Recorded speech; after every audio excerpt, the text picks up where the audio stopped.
ஓம் சாய்ராம். ஸ்ரீ சாய் ஞானேஸ்வரியின் அத்தியாயம் 6, கடவுளின் மகிமை. ஸ்ரீ சாயி ஃபெனசே உரையாடல். ஃபெனசேயின் மனைவி ஸ்ரீ சாயின் தரிசனத்திற்காக ஆர்வமாக இருந்தார். என் அன்பே, ஷீர்டியில் புனித மனிதர் இல்லை என்று கூறினார் ஃபெனசே. முட்டாள்தனமான மக்களை ஏமாற்றும் ஒரு பித்து பிடித்த முஸ்லிம் மட்டுமே உள்ளார் என்று கூறினார். ஷீர்டி கிராமவாசிகள் அவரை ஒரு துறவி என்று கருதும் முட்டாள்கள். அத்தகைய நபரின் தரிசனம் வேண்டும் என்று வற்புறுத்த வேண்டாம் என்று கூறினார். உப்பு ஒரு காலம் இனிமையாக இருக்க முடியுமா? ஒரு ஏழை தங்கத்தை போல அழகாக மாற முடியுமா? அவர் வெறுமனே வீட்டுக்கு வீடு பிச்சை எடுப்பதன் மூலம் பெறப்பட்ட பிச்சையினால் வாழும் ஒரு பிச்சைக்காரர் என்றும் பாபாவை பற்றி கூறினார் ஃபெனசே. அந்த பெண் மிகவும் ஏமாற்றம் அடைந்தாள். அவள் தரிசனம் செய்ய ஆர்வமாக இருந்தாள். அவள் எப்போது தன் தலையை பாபாவின் பாதத்தில் வைக்க முடியும் என்று கேட்டாள். இருப்பினும் ஒருமுறை தனது உத்தியோகபூர்வ பயணத்தின் சாதாரண போக்கில் தனது மனைவியுடன் ஷீர்டிக்கு செல்ல ஒரு சந்தர்ப்பம் நடந்தது. அவர் தனது கடமைகளில் ஈடுபடுவதில் மும்முரமாக இருந்தபோது அவரது மனைவி சென்று பாபாவின் தரிசனம் செய்தார். அவள் பாபாவை வணங்குவதில் பேரின்பம் அடைந்தாள். வீட்டிற்கு திரும்பிய போது தனது அனுபவத்தை தனது கணவரிடம் கூறினார். அவரை அவதூறு செய்வதற்கு பதிலாக பாபாவிடம் சென்று தரிசிக்கும்படி அவள் கணவனை வற்புறுத்தினாள். அதன் பின்னர் பாபாவின் தரிசனம் செய்ய ஃபெனசே சென்றார். அவர் மசூதியை நெருங்குவதை பார்த்து பாபா ஒரு கல்லை எடுத்து இப்படி கத்தினார். நீங்கள் முன் வந்தால் நான் உன்னை அடிப்பேன். நீங்கள் ஒரு உயர் ஜாதி பிராமணராக இருக்கும்போது நான் ஒரு பைத்தியம் தாழ்ந்த ஜாதி முஸ்லிம். அருகில் வருவதில் ஜாக்கிரதை, உங்கள் தூய்மையை இழப்பீர்கள் என்று கூறினார். அவரது சொந்த வார்த்தைகளின் எதிரொலியை கேட்டு பாபா சர்வ வல்லமை உள்ளவர் மற்றும் எல்லாம் அறிந்தவர் என்பதை ஃபெனசே உணர்ந்தார். அவர் தனக்குத்தானே சொன்னார், நாங்கள் அவரை பற்றி வீட்டில் பேசினோம். ஆனால் எங்களுக்கிடையில் என்ன நடந்தது என்பதை அவர் அறிந்திருந்தார். பாபாவுக்கு எல்லாம் தெரியும். அவர் காற்று போன்று எல்லா இடங்களிலும் இருக்கிறார் என்பதை உணர்ந்தார். ஸ்ரீ சாயி குல்கர்னி உரையாடல். சாயி மகாராஜ் அப்பா குல்கர்னியிடம் சாதாரணமாக சொன்னார், திருடர்கள் நமது கிராமத்திற்கு வந்திருக்கிறார்கள். அவர்கள் திருடர்களின் சாதாரணமானவர்கள் அல்ல. அவர்கள் வீட்டிலிருந்து உறுதியான எதையும் அவர்கள் திருடுவதில்லை. அவர்களின் கண்கள் ஒருவரின் செல்வத்தின் மிக மதிப்புமிக்க பகுதியாகும். மேலும் என்னவென்றால், திருடும் செயலில் அவர்களை யாரும் பார்க்க முடியாது. அவர்கள் உங்கள் வீட்டிற்கு வந்து முதலில் உங்களை தாக்குவார்கள். போய் சரியான ஏற்பாடுகளை செய்யுங்கள். இந்த வார்த்தைகளின் அர்த்தம் அவருக்கு புரியவில்லை. பின்னர் இரவில் அவர் கடுமையான கலராவால் அவதிப்பட்டார். அவரது நிலை மிகவும் மோசமாகிவிட்டது. அப்பாவின் உடல்நிலையை பார்த்து அவரது மனைவி பயந்து மசூதிக்கு விரைந்தார். அவள் பாபாவின் காலடியில் விழுந்து அழ ஆரம்பித்தாள். அவள் கணவன் இறந்து கொண்டிருக்கிறாள் என்று பாபாவிடம் சொன்னாள். அவனை காப்பாற்றவும் விதியின் கப்பலை நீரில் மூழ்க விடாமல் பாதுகாக்கவும் அவள் உதியை கேட்டாள். பாபா பதிலளித்தார், வருத்தப்பட வேண்டாம். பிறக்கும் ஒருவர் இறக்க வேண்டும். பிறக்கும் அனைவருக்கும் மரணம் காத்திருக்கிறது. பிறப்பு மற்றும் இறப்பு எல்லாம் வல்லவனின் செயல்கள். இங்கு யாரும் வாழவோ இறக்கவோ இல்லை. நீங்கள் அறிவின் கண்ணால் பார்த்தால் நீங்கள் வித்தியாசமாக இல்லை என்பதை உணர்வீர்கள். ஆடைகள் பழையதாகி கிழித்து விடும் பொழுது அல்லது அவற்றை நீங்கள் விரும்பாத போது அவற்றை எரித்து விடுகிறோம். அதே போல அழியாத ஆத்மா தேய்ந்த உடலை தோய்க்கிறது. எனவே பழைய கந்தல்களை ஒட்டுவதற்கு உதியை கேட்க வேண்டாம். செல்வதை தடுக்க வேண்டாம்.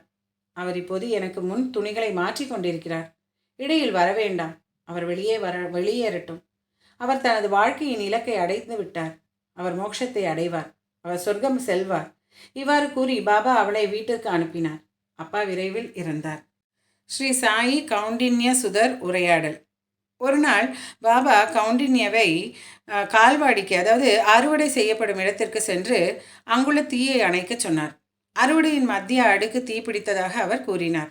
பயந்த கவுண்டின்யா கால்வாடிக்கு விரைந்து சென்று ஆர்வத்துடன் விசாரித்தார். ஆனால் தீயின் அறிகுறிகள் எதுவும் கிடைக்கவில்லை.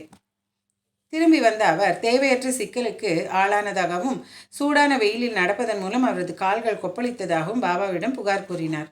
பாபா பதிலளித்தார், கேளுங்கள், என் வார்த்தைகள் ஒருபோதும் பொய்யானவை அல்ல. உங்கள் பின்னால் பார்த்து நீங்களே புகை வருவதை பாருங்கள். அறுவடை அடுக்குகள் ஒரு குவியலில் ஒன்றாக நெருக்கமாக உள்ளன. ஆனால் மைய அடுக்கு தீயில் உள்ளது. அது ஒரு கோடை பிற்பகல் மற்றும் ஒரு வலுவான காற்று வீசியது. மரங்கள் உடைந்து கூரைகள் பறந்து கொண்டிருந்தன. இது ஒரு கடினமான சூழ்நிலை. ஷீர்டி மக்கள் பாபாவிடம் விரைந்து வந்து அவரது கால்களை பிடித்து கொண்டு அழத் தொடங்கினர். பயிர்களை காப்பாற்றும்படி அவர்கள் அவரிடம் கெஞ்சினார்கள். பயிர் என்பது எமது வாழ்க்கை மற்றும் ஆற்றல் வழிமுறையாகும். பயிர்கள் முற்றிலுமாக எரிந்தால் நாங்கள் சாப்பிட முடியாது.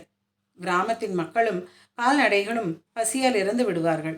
தயவுசெய்து ஒரு உறுதியான தீர்வை விரைவாக கண்டறியவும். நீங்கள்தான் ஹரி. கடந்த காலத்தையும் எதிர்காலத்தையும் நீங்கள் அறிவீர்கள்.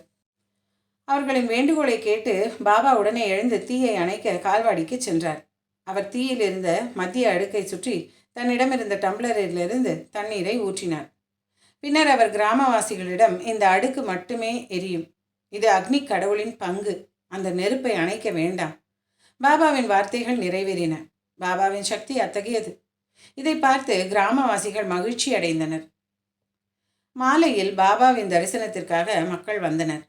கவுண்டியா, நானா, பாகச்சந்த் அவர்களில் ஒருவர். பாபா நானாவிடம், ஓ பிரபு, தகுதியுடைய நானா, இந்த பேராசை கொண்டவர்களை பாருங்கள். இன்று பாகச்சந்தின் அறுவடை, அதாவது மத்திய அடுக்கின் உரிமையாளர், சாம்பலாக எரிந்தது. அவருடைய அறுவடை சாம்பலாக எரிந்தது என்பதை கூறினார். இங்கே அவர் ஏன் பின் இருக்கிறார்? அவரது இழப்பை பற்றி புலம்புகிறார். ஆதாயம் அல்லது இழப்பு, பிறப்பு மற்றும் இறப்பு அனைத்தும் கடவுளின் கட்டுப்பாட்டில் உள்ளன. முட்டாள்கள் இதை உணரவில்லை. அவர்கள் பெறும்போது மகிழ்ச்சியுடன் நடனமாடுகிறார்கள், இழக்கும்போது அழ ஆரம்பிக்கிறார்கள். மகிழ்ச்சி மற்றும் துக்கம் ஆகியவை உரிமையின் உணர்விலிருந்து வெளிவருகின்றன. ஆனால் உரிமையை தெளிவுபடுத்துவது அர்த்தமற்றது. எரிந்த அடுக்கு பாகச்சந்துக்கு சொந்தமானது அல்ல. அது பூமியில் பிறந்த விதைகளிலிருந்து உருவான பயிர், வைக்கோல், மாடுகளின் உணவு. மேகம் அவர்களுக்கு நீர் பாய்ச்சியது மற்றும் சூரியன் வெளிச்சமும் சக்தியும் கொடுத்தது. இவ்வாறு பூமி, மேகம் மற்றும் சூரியன் ஆகியவை அடுக்கின் உண்மையான உரிமையாளர்கள். நெருப்பு அறுவடையை தின்றுவிட்டது. இதில் சூரியனின் சக்தி மிகவும் மதிப்புமிக்கது. நெருப்பின் காரணமாக பூமி வீக்கத்தை அனுபவிக்க வேண்டியிருந்தது. மேகம் இதை பற்றி கவலைப்படுவதில்லை. தன் இஷ்டம் போல் ஆகாயத்தில் திரிகிறது. எனவே மேகங்கள் அமைதியாக இருக்கும். சூரியன் பூமியின் எதிரியாகி அவனுக்கு சொந்தமானது என்று கூறி பொருட்களை பறிக்கிறது. இந்த உலகில் உள்ள அனைத்தும் இந்த முறையில் தயாரிக்கப்படுகின்றன. நாங்கள் நிச்சயமாக அவற்றின் உரிமையாளர்கள் அல்ல. நானா மார்வாடியிடம் ஒருபோதும் இல்லாத ஒரு விஷயத்தை இழந்ததற்காக அவர் ஏன் அழுகிறார்? அதற்கு பதிலாக என்னிடம் வந்து அழுகிறார். ஆண்டவர் ஒரு கையால் என்ன கொடுக்கிறாரோ அவர் மறுபுறம் எடுத்து செல்கிறார். எங்கள் அறியாமையில் நாம் பொருட்களின் உரிமையாளர்கள் என்று நினைக்கிறோம். இந்த உரிமையின் உணர்வுதான் எங்கள் மகிழ்ச்சி மற்றும் துக்கங்களுக்கு மூல காரணம். ஸ்ரீ சாயி ஹரிபந்த் உரையாடல். ஹரிபந்த் பாபாவின் தரிசனம் செய்ய வந்தபோது பாபா கூறினார், ஹரிபந்த், நீங்கள் ஒரு பாக்கியசாலி. சிவபெருமான் உன்னிடம் கருணை காட்டுகிறார். நீங்கள் விரைவில் திருமணம் செய்து கொள்வீர்கள். ஆண்டவர் சங்கர் உங்களுக்கு ஒரு குழந்தையை தந்து உங்கள் இதயத்தின் விருப்பத்தை நிறைவேற்றப் போகிறார். ஹரிபந்த் ஒரு பக்தியுள்ளவர். புனேவிலிருந்து வைசிஷ்ட தோத்திரத்தின் கற்றறிந்த பிராமணர். அவர் ஒரு அக்னிஹோத்ரியாக மாற விரும்பினார். ஆனால் அவர் ஒரு மனைவியை இழந்ததால் அவரால் அவ்வாறு செய்ய முடியவில்லை. அவர் தோட்டக்கலை செய்ய விரும்புகிறார். ஆனால் ஒருபோதும் கிணறு தோண்டவில்லை. தண்ணீர் கிடைக்கவில்லை. எனவே ஒரு தோட்டத்தை வைத்திருப்பது எப்படி சாத்தியமாகும்? ஹரிபந்த் கூறினார், ஒரு குழந்தையை விரும்புவது பொருத்தமற்றது. நான் மறுமணம் செய்தால் நான் கேலிக்கு ஆளாவேன். எனது 50 ஆண்டுகளை பூர்த்தி செய்துள்ளேன். ஒரு குழந்தைக்கான ஆசை அத்தகைய வயதான காலத்தில் எப்படி நிறைவேறும்? எந்த சந்தேகமும் இல்லை. கடவுள் சங்கர் உங்கள் கடனாளி. என் எண்ணமேதான் ஜோசியருடையது. ஆயினும் ஹரிபந்த் சாய்பாபாவின் ஆசீர்வாதத்துடன் மறுமணம் செய்து கொண்டார். சோளத்தின் விதைகள் தகுதியற்றவை. ஆயினும் மழை அதை பாய்ச்சிய போதும் புதிய காற்றை வழங்கியுள்ளது. பின்னர் அறுவடை கிடைக்கும். சந்தேகம் எங்கே? சாய் என்பது அருட்குவியல். அவர் அனைத்தும் அறிவார். அவர் பக்தர்களின் ஆசைகளை நிறைவேற்றுகிறார். ஸ்ரீ சத்குரு சாய்நாத் அர்ப்பணமஸ்து. சுபம் பவது. ஓம் சாய்ராம். ஜெய் சாய்ராம். ஜெய் ஜெய் சாய்ராம்.